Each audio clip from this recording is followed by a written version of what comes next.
audio jungle.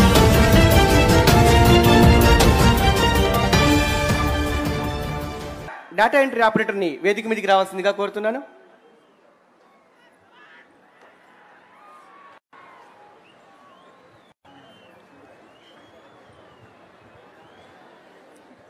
వేదికను అలంకరించినటువంటి మన గౌరవనీయులైన మంత్రివర్యులు సీఎం నారా చంద్రబాబు నాయుడు గారికి, అలాగే పెద్దలకి, అలాగే జిల్లా కలెక్టర్ హరికిరణ్ గారికి నా హృదయపూర్వక ధన్యవాదాలు తెలియజేస్తున్నాను సార్. నాకు ఈ అవకాశాన్ని ఇచ్చినటువంటి, అలాగే ఇక్కడికి విచ్చేసినటువంటి విద్యార్థులకు, ఉపాధ్యాయులకు నా హృదయ తెలియజేస్తున్నాను. నా పేరు పద్మజ. నేను ముద్దనూరు మండలం తిమ్మాపురం గ్రామం నుంచి వచ్చాను. మా నాన్న హ్యాండిక్యాప్డ్, మా అమ్మ కూలి పని చేసే మమ్మల్ని చదివించింది సార్. ఇక్కడ అయితే మా అమ్మ ఒక పూట పనికి వెళ్తేనే మేము బ్రతికే స్థితిలో ఉన్నాం సార్. అయితే నేను ఖాళీగా డిగ్రీ చదివి ఖాళీగానే ఉన్నాను సార్. అప్పుడు ఈ సీడ్ యాప్ అనే సంస్థ ద్వారా నన్ను ఎస్ఆర్టీపీ ట్రైనింగ్ ఇచ్చి ఇక్కడ ప్లేస్మెంట్ ఇప్పించినాను సార్. రేపు కార్వే కంపెనీ హైదరాబాద్లో నేను 10,500 శాలరీతో జాయిన్ అవ్వబోతున్నాను సార్. ఈ సంస్థను సార్ ప్రవేశపెట్టినందుకు నారా చంద్రబాబు నాయుడు గారికి నా హృదయపూర్వక ధన్యవాదాలు తెలియజేస్తున్నాను సార్. ఇప్పుడు నేను ఆ ఉద్యోగం చేసి నా చెల్లెలను చదివిస్తాను. నాకు వచ్చిన శాలరీతో నా చెల్లెలను చదివిస్తాను. నా కుటుంబానికి ఆసరాగా ఉంటాను. మా నాన్నని నేను చూసుకుంటాను, మా తల్లిదండ్రులను నేను బాధ్యతగా చూసుకుంటాను. అలాగే ఇక్కడ నిర్వహించినటువంటి వనం మనం కార్యక్రమంలో గత నెలలో నిర్వహించారు జిల్లా కలెక్టర్ గారు హరికిరణ్ గారు. ఆయన నిర్వహించినట్టు కార్యక్రమంలో మా యొక్క ఇన్స్టిట్యూట్ తరపున మేము ఇక్కడ పాల్గొన్నాం. అవకాశం ఇచ్చినటువంటి కలెక్టర్ గారికి నా హృదయపూర్వక ధన్యవాదాలు సార్. అయితే సార్, ప్రోగ్రాంలో వృక్షో రక్షతి రక్షితః అని పెద్దలు ఎప్పుడో అన్నారు సార్. వృక్షాలను రక్షిస్తే అవి మనల్ని రక్షిస్తాయి. దశపుత్రుల కన్నా ఒక చెట్టు మిన్నా అని పెద్దలు ఎప్పుడో చెప్పినారు సార్.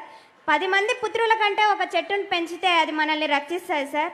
అలాగే వృక్షో రక్షతి రక్షితః అనే నినాదాన్ని మనం గట్టిగా పట్టుకొని ప్రతి ఇంటి దగ్గర, ప్రతి వాడలో, ప్రతి గ్రామంలో, ప్రతి మండలంలో, ప్రతి జిల్లాలో మన వంతు సాయంగా ప్రతి ఒక్క వృక్షాన్ని నాటి మనం భావితరాలకు ఉపయోగపడేలా ఉండాలని, అలాగే కడప జిల్లాలో 1 కోటి మొక్కలను నాటాలనే లక్ష్యాన్ని మనం గట్టిగా పట్టుకొని 27% అటవీ విస్తీర్ణత ఉంది. దాన్ని 50% లేదా అంతకు మించి మన యువత తరపున నడుం కట్టుకొని ఆడవారికి బొట్టు ఎంత ముఖ్యమో అడవికి చెట్టు అంత ముఖ్యమనే నినాదాన్ని గట్టిగా పట్టుకొని ముందుకు కొనసాగి మనవంతు సాయంగా సీఎం స్థానంలో ఉన్నప్పటికీ సార్ ఇలాంటి చిన్న చిన్న ప్రోగ్రాంలు అయినటువంటి ఆంధ్రప్రదేశ్ని హరితాంధ్రప్రదేశ్గా నిర్మించాలని, నవ్యాంధ్రప్రదేశ్ నిర్మాతే కాదు హరితాంధ్రప్రదేశ్ నిర్మాత కూడా సార్ అని చెప్పి మనకు నిరూపించుకున్నారు. ఈ అవకాశం ఇచ్చినటువంటి సీఎం సార్ నారా చంద్రబాబు నాయుడు గారికి, అలాగే నేను ఏదైతే ట్రైనింగ్ తీసుకున్నానో మాలాంటి పేద విద్యార్థులకు అవకాశాన్ని కల్పించారు సార్.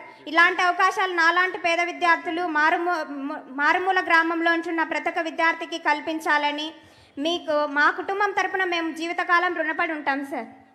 ఓకే పద్మజ, నువ్వు ఉద్యోగం వచ్చింది, అమ్మా నాన్న చూసుకుంటావు, చెల్లిని చదివిస్తావు, అన్నీ బాగానే ఉన్నాయి. చెట్ల కథ ఏంటి? చెట్లు సార్ నా ఫ్రెండ్స్ అందరు ఉంటారు కదా సార్, ప్రతి ఒక్కరికి గిఫ్ట్గా అది ఇస్తాను సార్, వాళ్ళ బర్త్డే రోజు అయినా. నమ్మకమేనా? నమ్మకమే సార్. నీ జీవితంలో చెట్ల గురించి ప్రమోట్ చేస్తావా? చేస్తాను సార్. ఈ రోజు ఈ సంఘటన జ్ఞాపకం ఉందా? జ్ఞాపకం ఉంటుంది. నాకు నువ్వు ప్రామిస్ చేస్తున్నావు? చేస్తున్నాను సార్. ఏమని? నేను ప్రతి ఒక్కరికి నా బహుమతిగా ఒక చెట్టును ఇస్తాను, అలాగే నా చుట్టుపక్కల వాళ్ళని కూడా చెట్లను నిర్మించాలి, చెట్లను నాటాలి అని చెప్తాను సార్. ఓకే, గట్టిగా చప్పట్లు కొట్టి పద్మజ స్ఫూర్తికి అభినందించాలి గట్టిగా.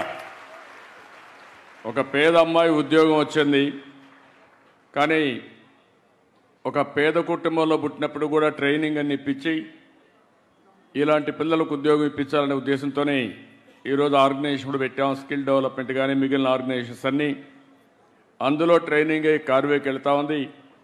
ఎంతో ఆనందంగా ఉన్నా. చెట్లు పెట్టాలి, ఇది నా బాధ్యత, సామాజిక కర్తవ్యం అని పద్మజ చెప్పడం చాలా బ్యూటిఫుల్గా ఎగ్జాంపుల్స్ కూడా చెప్పింది. నాకు చాలా సంతోషం. ఎందుకంటే ఎంత క్లారిటీ ఇచ్చిందంటే ఆడవారికి బొట్టెంత అందమో అడవికి చెట్టంత అందం అని చెప్పి చాలా ఒక్క మాటలో చెప్పగలిగింది. 10 మంది పిల్లల కంటే ఒక చెట్టు ఉంటే అది మనం రక్షిస్తుందని చెప్పిన మీనింగ్ చూస్తే బ్రహ్మాండం. ఈ స్కూల్లో చదువుకుంటే రాలేదు, మనసులో నుంచి వచ్చిన భావన, అలాంటి పద్మజని గట్టిగా అభినందించి ఆశీర్వదించాలి. గట్టిగా చప్పట్లు కొట్టాలి.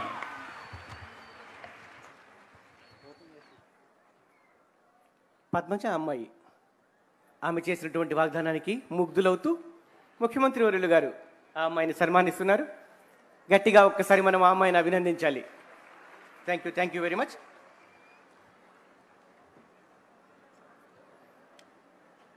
తర్వాత ఫస్ట్ ఇయర్ ఎంఏ ఉర్దూ చదువుతుండే యోగిమన విశ్వవిద్యాలయం అమ్మాయిని సయ్యద్ లేదంటే ఓ కామెంట్ చేయండి. ఎప్పటికప్పుడు మా వీడియోస్ చూడాలంటే సబ్స్క్రైబ్ చేసుకోండి.